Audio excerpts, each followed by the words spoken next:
முதல்வர் இந்நாள் எதிர்க்கட்சி தலைவர் அண்ணன் எடப்பாடியார்களின் அருளோசியோடு இந்த இல்ல திருமண விழாவானது இனிதே நடைபெற்றுக் கொண்டிருக்கிறது.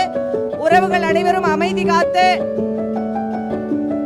இந்த திருமண விழாவினை இனிதாக நடத்தி கொடுக்குமாறு கேட்டுக்கொள்கின்றோம்.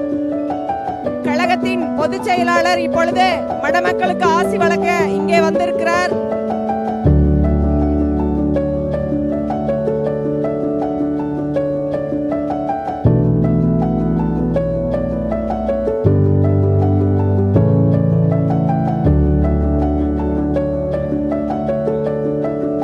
இந்த இடத்துல கொஞ்சம் வழி விடுங்க, இந்த இடத்துல கொஞ்சம் வழி விடுங்க. பொதுச் செயலாளர் போற வழி இது. கொஞ்சம் தயவு செஞ்சு உறவுகள் எல்லாம் கொஞ்சம் ஓரமா இருங்களேன்.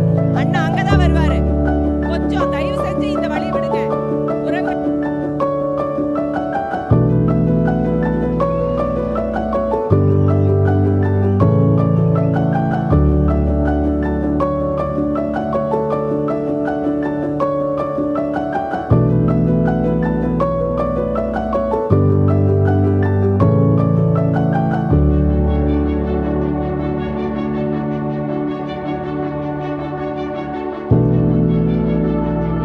கழகத்தின் பொதுச் செயலாளர் அவர்கள் இப்பொழுது மணமக்களுக்கு அருளாசி வழங்கி